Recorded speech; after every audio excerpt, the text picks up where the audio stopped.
जय श्री गणेश। नमस्कार दोस्तों, स्वागत है आप सभी का हमारे चैनल भक्ति ज्ञान में। दोस्तों, आज मैं आपको कार्तिक कृष्ण गणेश चतुर्थी व्रत की कथा सुना रहा हूँ।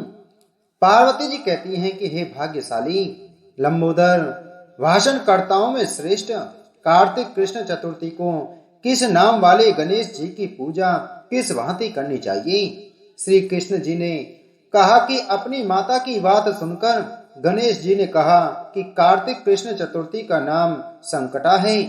उस दिन पिंग नामक गणेश जी की पूजा करनी चाहिए। पूजन पूर्वोक्त रीति से करना उचित है। भोजन एक बार करना चाहिए। व्रत और पूजन के बाद ब्राह्मण भोजन कराकर स्वयं मौन होकर भोजन करना चाहिए। मैं इस व्रत का महत्व कह रहा हूँ, सावधानी पूर्वक श्रवण कीजिए। कार्तिक कृष्ण संकट चतुर्थी को घी और उड़द मिलाकर हवन करना चाहिए। ऐसा करने से मनुष्य को सर्व सिद्धि प्राप्त होती है। श्री कृष्ण जी ने कहा कि वृतासुर दैत्य ने त्रिभुवन को जीत करके संपूर्ण देवों को परतंत्र कर दिया। उसने देवताओं को उनके लोकों से निष्कासित कर दिया। परिणाम स्वरूप देवता लोग 10 दिशाओं में भाग गए। तब सभी देव इंद्र के नेतृत्व में भगवान विष्णु के शरणागत हुए। देवों की बात सुनकर विष्णु ने कहा कि समुद्री द्वीप में वसने के कारण वे निरापद होकर उच्च श्रृंखल एवं बलशाली हो गए हैं। पिता में ब्रह्मा जी से किसी देवों के द्वारा न मरने का उन्होंने वर प्राप्त कर लिया है। अतः आप लोग अगस्त मुनि को प्रसन्न करें, वे मुनि समुद्र को पी जाएंगे। तब दैत्य लोग अपने पिता के पास चले जाएंगे। आप लोग सुख पूर्वक स्वर्ग में निवास करने लगेंगे। अतः आप लोगों का कार्य अगस्त मुनि की सहायता से पूरा होगा। ऐसा सुनकर सब देवगण अगस्त मुनि के आश्रम में गए और स्तुति द्वारा उन्हें प्रसन्न किया। मुनि ने प्रसन्न होकर कहा कि हे देवताओं, डरने की कोई बात नहीं है। आप लोगों का मनोरथ निश्चय ही पूरा होगा। मुनि की बात से सब देवता अपने अपने लोक को चले गए। इधर मुनि को चिंता हुई कि 1,00,000 योजन इस विशाल समुद्र को मैं कैसे पान कर सकूंगा। अब गणेश जी का स्मरण करके संकट चतुर्थी के उत्तम व्रत को विधि पूर्वक संपन्न किया। 3 महीने तक व्रत करने के बाद उन पर गणेश जी प्रसन्न हुए। उसी व्रत के प्रभाव से अगस्त जी ने समुद्र को सहज ही पान करके सुखा डाला। यह उसी व्रत का प्रभाव था कि अर्जुन ने निवाद कवच आदि संपूर्ण दैत्यों को पराजित कर दिया। गणेश जी की इस बात से पार्वती जी अत्यंत प्रसन्न हुई कि मेरा पुत्र विश्ववंद और सर्व सिद्धियों का प्रदाता है। कृष्ण जी कहते हैं कि हे महाराज युधिष्ठिर, आप भी चतुर्थी का व्रत कीजिए। इसके करने से आप शीघ्र ही सब शत्रुओं को जीतकर अपना राज्य पा जाएंगे। श्री कृष्ण के आदेशानुसार युधिष्ठिर ने गणेश जी का व्रत किया। व्रत के प्रभाव से उन्होंने शत्रुओं को जीतकर अखंड राज्य प्राप्त कर लिया।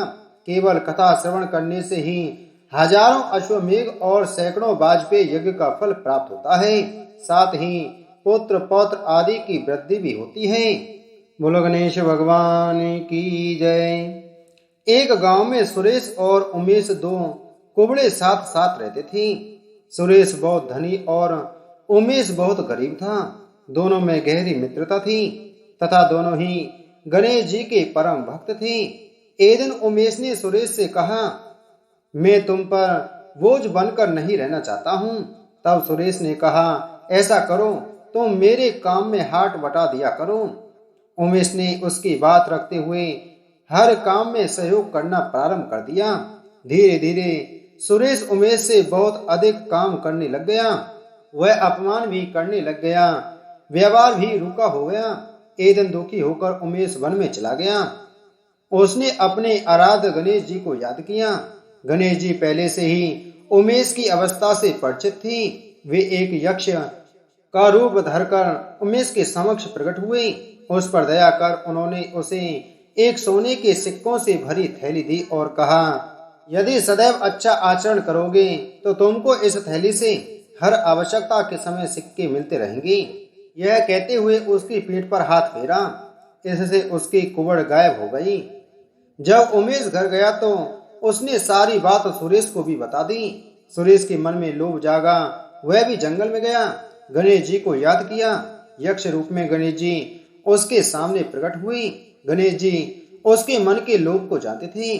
उन्होंने उसकी पीठ पर हाथ फेरा तो एक कुबड़ और हो गई। सिक्कों की थैली भी नहीं थी। उमेश घबरा गया। उसने अपने किए के लिए क्षमा करने की प्रार्थना की। गणेश जी ने कहा, तूने अपने मित्र का दिल दुखाया है, उसके साथ दुर्व्यवहार किया है, लोभ किया है, इसकी सजा तो भुगतनी ही होगी। परंतु तू मेरा भक्त है, इसलिए यदि तू अपने किए पर सच्चे मन से सुरेश से क्षमा मांग ले तो तेरी कुबड़ ठीक हो जाएगी। उमेश गणपति का आभार व्यक्त करते हुए शीघ्रता से घर गया। उसने मित्र से सच्चे मन से क्षमा प्रार्थना की, तब उसका कष्ट दूर हो गया। हे गणेश जी, जैसे तुमने सही आचरण करने वाले उमेश को दिया और सुरेश को क्षमा किया, वैसे ही सबके साथ करना। बोलो गणेश भगवान की जय।